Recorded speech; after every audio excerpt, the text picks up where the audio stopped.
And PD, unang-una po, kamustahin po natin ang inyo po nga ginagawa po nga pag-ikot sa pong police station. Hinggil nga po dito sa ating pong preparasyon na ginagawa po ng ating pong Pangasinan PPO through your leadership po. Ngayon po nga pagsulubong po ng bagong taon po, PD.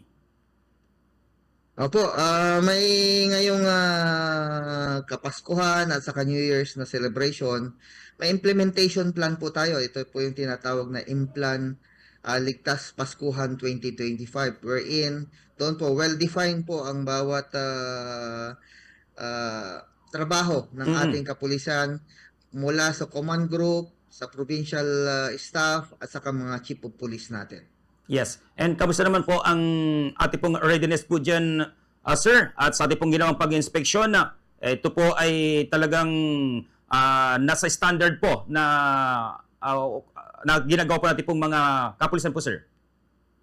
Opo, nailatag na po natin lahat sa ating mga chief of police, down the police station, ang mga plano po natin dito sa provincial office. At yun po ang ginagawa ng ating mga provincial staff na may red teaming po kami.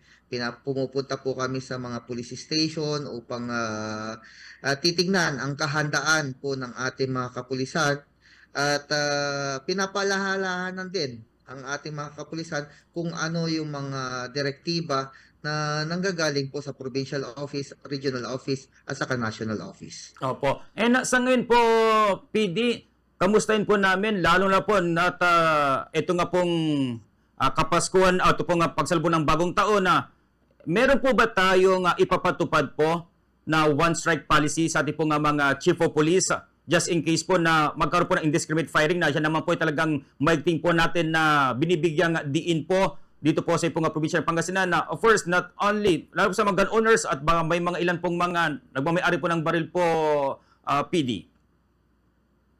Yes po, maigpit po na pinapatupad ng Pangasinan Police Provincial Office, ng ating mga municipal police station, city police station, ang one strike policy po. Ito po ay galing sa direktiba po ng ating Chief PNP down sa regional office po natin. Nagagaling din ka direktiba rin po ng ating regional director na Police Brigadier General Reyes na mayroon po tayong one strike policy. Ibig sabihin po ito ay malinaw, kahit isang paglabag lamang ng indiscriminate firing ay katumbas ng agarang pananagutan ng ating mga chief of police. So may command responsibility po sila.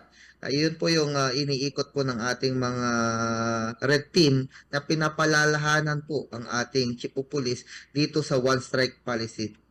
Pero itong one strike policy ay hindi lang po ang ating sa indiscriminate firing ay hindi lamang po mga kapulisan po natin. Yes. Lahat po ng gun owners, lahat po ng law enforcers ay pinapalalahanan po natin na sumunod po dahil may kaakibat po na criminal case which is yung violation po ng Article 254 ng Revised Penal Code. Yun po yung illegal discharge of firearm. Pero right now po, PD, sa ating pong pag-monitor po sa mga press release, wala pa tayong mga naitala po ng mga indiscriminate firing po as of now dito po sa province of Pangasinan po, PD. Sa awa po naman po ng Diyos at ating pananalangin, wala pa naman po naitatala. At hopefully, wala po tayong maitala hanggang matapos po ang ating pagsisilibra ng ating New Year's celebration. Yes po. And PD, isa po sa nagiging problema po ngayon po nga holiday rush, ito nga po nga 1 week na wala po nga pasok sa ating po nga government, pero tayo ay patuloy pa rin po sa pagtatrabaho, yung po nga traffic Paano po ba makakaresolba po dito ang ating po nga kapulisan? Minsan may mga piloso po kasi, PD, na binabanggit na kapag may pulis daw, mas lalong lumalala po yung sitwasyon. Paano po ba natin sasagawa po yan? Alam po natin yung ngayon pong panahon talagang dami po ng mga sakyan po na nakisiuwian po sa iba't ibang lugar patungo po sa ipong probinsya ng Pangasinan po, Colonel.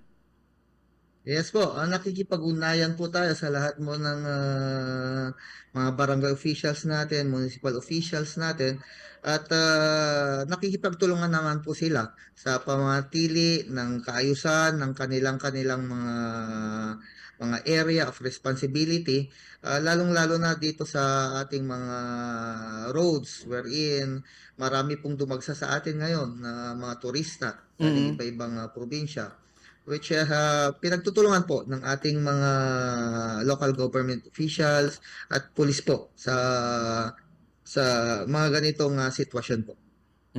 Okay. So, paano yan po, sir, na talagang alam naman po natin kayo, pagod na rin po dito, tapos magpapa-traffic pa po. So, sila lang po itatap po natin mga force multipliers po regarding po dyan po, Colonel. Yes po, maximum deployment po tayo ngayon at kagaya po ng yun po yung sinumpang tungkulin po naman namin Mm. na sa tuwing ganitong sasapit ang mga holidays ay red alert po tayo, full alert po tayo. Na nandyan po palagi ang ating kapulisan upang tumulong at handang tumulong po sa ating mga mamamayan.